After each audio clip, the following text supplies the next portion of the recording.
Bom dia, graça e paz. Nesses dias, nossa meditação tem tido como tema as bem-aventuranças das Sagradas Escrituras. E hoje eu quero falar com vocês sobre a segunda bem-aventurança do Sermão da Montanha. Assim disse Jesus em Mateus capítulo 5, versículo 4. Bem-aventurados os que choram, porque eles serão consolados. As bem-aventuranças do Evangelho de Mateus têm como tema o reino dos céus.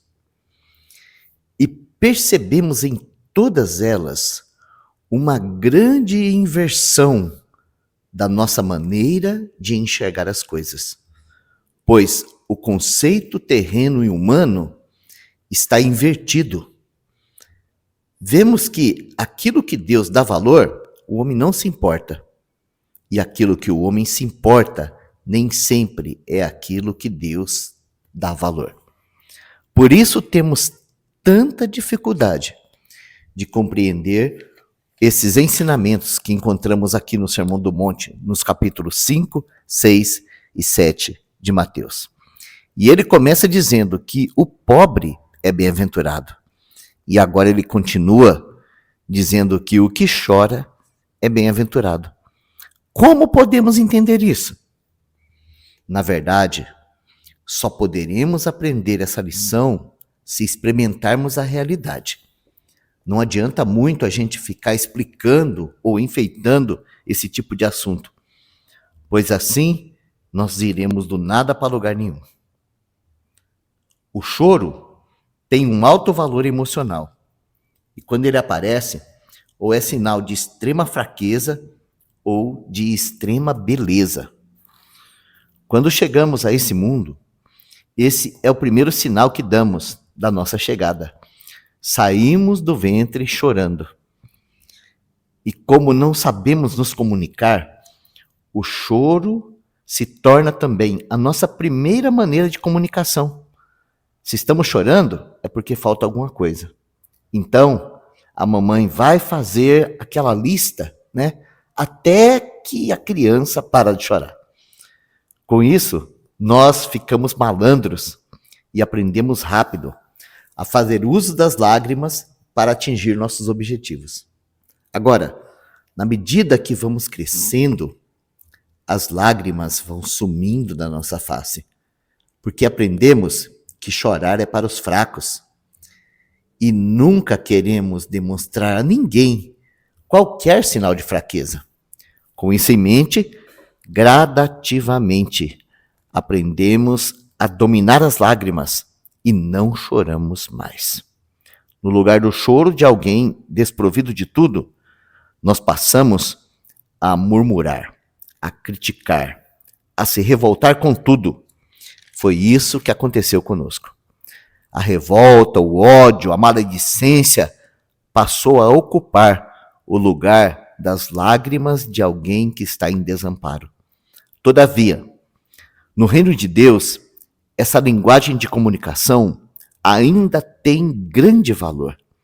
Se você aprender a chorar aos pés do Senhor, os seus desamparos serão todos supridos por aquele que se chama Consolador.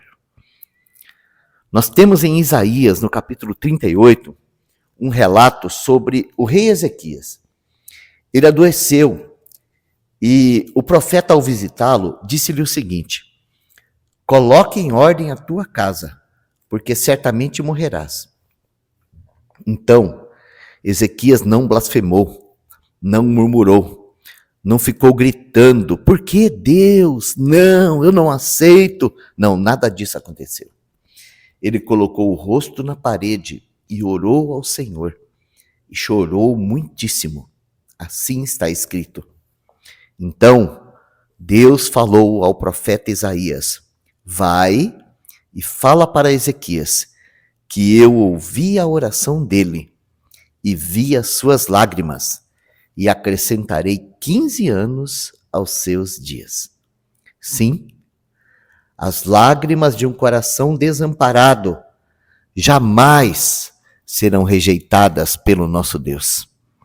Está escrito no Salmo 51, versículo 17, que a um coração quebrantado e contrito, Deus não rejeita.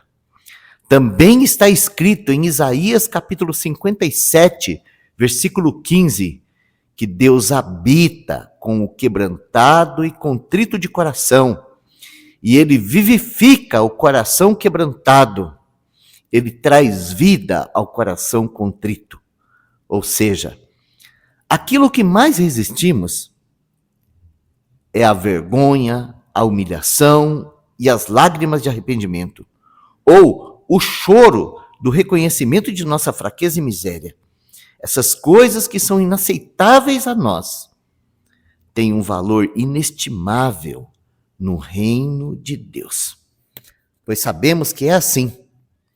Ninguém entende melhor essa linguagem do que o nosso Senhor. E Ele mesmo é quem enxuga as lágrimas dos olhos de seus filhos amados. E uma vez que você aprender esse caminho, também terá prazer e alegria de chorar para o seu Consolador, de se quebrantar em oração diante do seu Deus e colocar ali toda a sua fraqueza, todas as suas necessidades, todos os seus medos, toda a sua dor exposta diante daquele que venceu a morte e o inferno, diante daquele que pagou um preço altíssimo pela minha e pela sua alma. Ó alma, não se esconda. Ó alma, se apresente diante do seu Deus, assim como você está, desprovido de tudo, sem condição de nada. Ele é poderoso para vivificar. É Ele quem enxuga as nossas lágrimas e é capaz de transformar o choro de desespero em choro de alegria e regozijo inexplicável. Por isso, essa bem-aventurança, ela não pode ser explicada, ela precisa ser experimentada. Bem-aventurados os que choram, porque eles serão consolados. Se você já foi consolado pelo Senhor, você sabe exatamente o que significa essa linguagem. Mas se isso ainda não aconteceu, eu quero convidar você a ter essa experiência. Sabe? Deixa de lado os outros meios. Entra no seu quarto, fecha a porta, se ajoelhe diante do teu Pai e ora a Ele em nome de Jesus e coloque diante dele todas as suas dores, todas as suas fraquezas, todas as suas necessidades. E fique ali, quietinho diante dele. Chore aos pés daquele que pode consolar. Eu tenho certeza que você experimentará essa doce realidade de ser consolado com a salvação daquele que veio ao mundo ser o nosso bendito Salvador.